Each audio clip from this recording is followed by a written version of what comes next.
Um gol na final, o estádio a explodir, um troféu no ar, a vitória do Corinthians por 2-1 sobre o Vasco, que valeu a Copa do Brasil, teve um herói que, olha, já tá deixando de ser improvável para se tornar uma certeza. Breno Bidon. É um momento daqueles que podem mudar uma carreira, que te colocam no mapa do futebol mundial assim, da noite pro dia.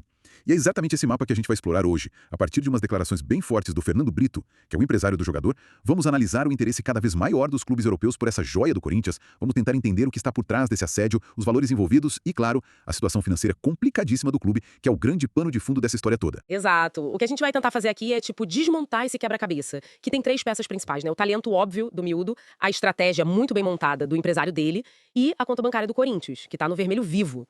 É uma história que começa no relvado, claro, mas que se decide nos escritórios. É sobre futebol, mas talvez seja ainda mais sobre negócios, sobre gestão de crises. Então vamos começar pela peça principal do tabuleiro, pelo protagonista. Quem é Breno Bidon? As fontes que temos descrevem ele como uma das maiores promessas do Corinthians, e os resultados falam por si.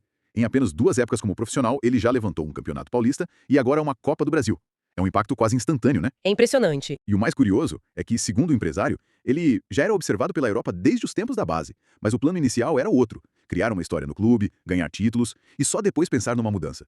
Parece que essa parte do plano foi, concluída em tempo recorde. Pois é. O que é fascinante é tentar perceber o que o torna tão especial. Para além dos gols decisivos, o que faz com que os olheiros europeus olhem para ele e pensem, é este.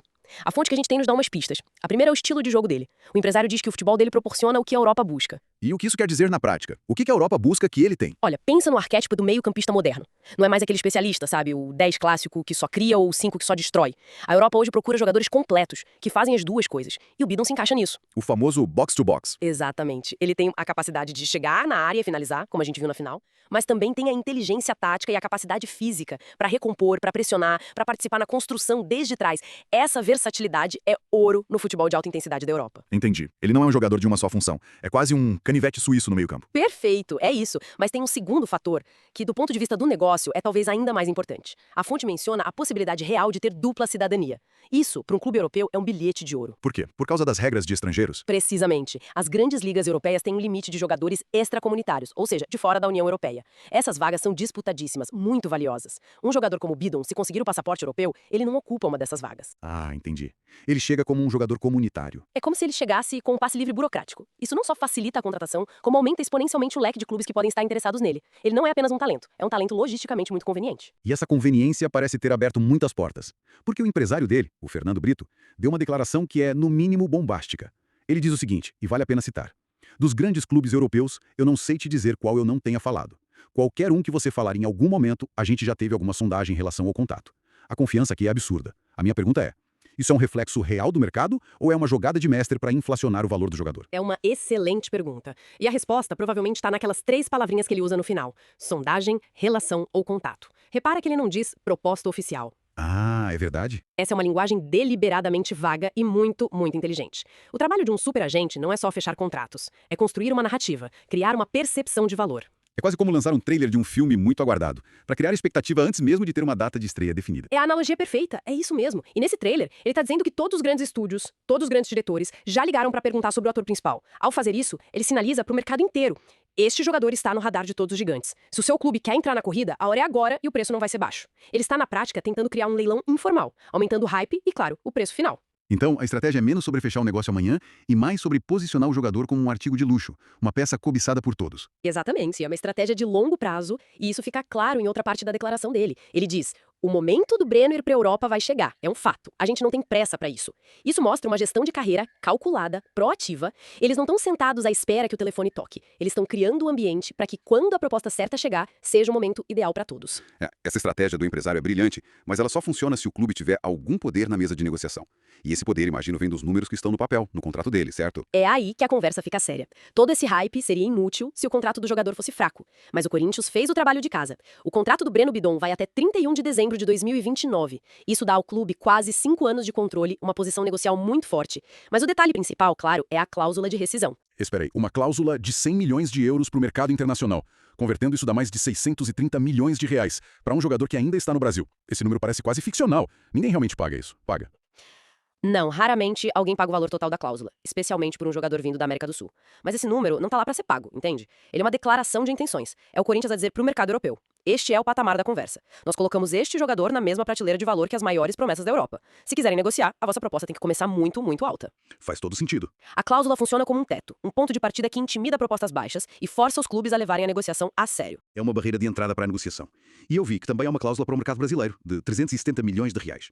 Qual é a lógica de ter duas cláusulas diferentes? É outra jogada de proteção de ativo muito inteligente. O valor de 370 milhões de reais é, na prática, impagável para qualquer clube brasileiro. O objetivo aqui não é vender para um rival doméstico, é o contrário, é garantir que isso não aconteça. O Corinthians está blindando o jogador dizendo para Flamengo, Palmeiras e os outros: esqueçam, ele não está à venda para vocês. Assim o clube garante que qualquer transferência será para o exterior, onde está o dinheiro a sério e pelo maior valor possível. Ok, então temos um cenário que parece perfeito.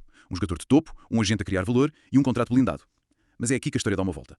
Porque a realidade do clube é muito diferente dessa imagem de poder e controle. E a que volta? De um lado, temos o empresário a falar em paciência, em esperar o momento certo.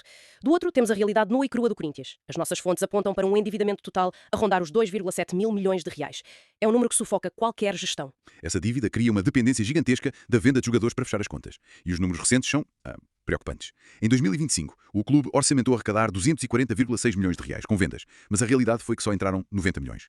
Ficou um buraco de 150 milhões no orçamento. E para 2026, a projeção de necessidade de vendas é de 151 milhões. A pressão para fazer uma grande venda é imensa. Este é o cerne do dilema. É aqui que a tensão entre o plano desportivo e a urgência financeira se torna quase insuportável. O Breno Bidon deixa de ser apenas a joia da coroa e passa a ser o principal ativo do clube. Essa mudança de palavras é tudo. Ele não é só um talento em campo, ele é uma potencial solução para os problemas nos livros de contabilidade. É uma boia de salvação financeira. O que significa que a venda dele já não é uma questão de se, mas sim de quando e talvez mais importante por quanto. Exatamente. A necessidade de fazer caixa pode e provavelmente vai atropelar o plano ideal de carreira.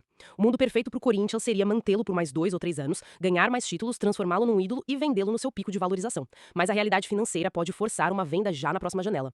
O mau desempenho de vendas em 2025 só joga mais pressão para que a negociação do Bidon aconteça em 2026 para tapar esse buraco. É uma corda muito perigosa. Lembre de casos de clubes que venderam uma promessa em janeiro por 30 milhões para pagar salários e 6 meses depois o valor de mercado dele já era 50. Perderam 20 milhões por causa da urgência. Então, todo aquele discurso do empresário sobre a saída acontecer de forma natural e num bom momento para todos é posto à prova por essa realidade. A grande questão passa a ser: o que é um bom momento para um clube que precisa de dinheiro para ontem? O bom momento não passa a ser simplesmente a chegada da primeira proposta que seja grande o suficiente para aliviar as contas. A definição de bom momento fica completamente distorcida, né? Pro jogador e pro agente, o bom momento é ir para um Real Madrid, um Manchester City, com um projeto desportivo claro. Pra direção do Corinthians, o bom momento pode ser uma proposta de 45 milhões de euros de um clube de meio de tabela da Inglaterra que resolva o fluxo de caixa do semestre. E essas duas coisas raramente se alinham. O desafio da direção vai ser equilibrar essa necessidade de curto prazo com a valorização do ativo a longo prazo. E por enquanto, a situação parece estar num compasso de espera. As fontes indicam que até agora não é nada de concreto na mesa, apenas o tal contato. O Breno Bidon continua a preparação com a equipe para a temporada de 2026 e o próximo compromisso é já no dia 11 de janeiro contra a Ponte Preta, na estreia do Brasileirão. Imagina a quantidade de olheiros que estarão nesse jogo. Com certeza, e isso cria um paradoxo interessante. Se ele fizer um jogo espetacular, marcar 2 gols, isso é bom ou mal pro Corinthians no curto prazo? Por um lado, o valor dele sobe, por outro, o assédio aumenta, e a pressão para vender antes que ele se lesione ou tenha uma quebra de forma também cresce. Cada grande exibição dele vai ser celebrada no relvado e ao mesmo tempo vai aumentar a dor de cabeça na sala da direção. Que situação complexa. Então, resumindo a nossa conversa, temos este talento geracional, o Breno Bidon, a explodir. Temos o interesse dos maiores clubes da Europa, que é alimentado não só pelo futebol dele, mas também pela conveniência da dupla cidadania. Temos um contrato protegido por uma cláusula milionária que serve de escudo, e controlando tudo isso, temos um clube gigante, o Corinthians, numa crise financeira tão grave que o seu ativo mais valioso pode ter de ser vendido não por estratégia desportiva, mas por pura necessidade de sobrevivência. O que nos deixa com uma reflexão final, quando a gente pensa nessa tensão entre o projeto desportivo e a urgência financeira. Qual é o verdadeiro preço de uma joia como o Breno Bidon? É o valor da cláusula de 100 milhões de euros, aquele número astronômico que representa o potencial máximo dele? Ou o verdadeiro preço é o custo de oportunidade que o Corinthians paga a cada dia que a sua crise se agrava, a cada mês que passa sem a chegada de uma venda que possa salvar as contas? O valor dele não está só no dinheiro que a sua venda pode trazer, mas também no prejuízo que a falta desse dinheiro está causando ao clube neste exato momento.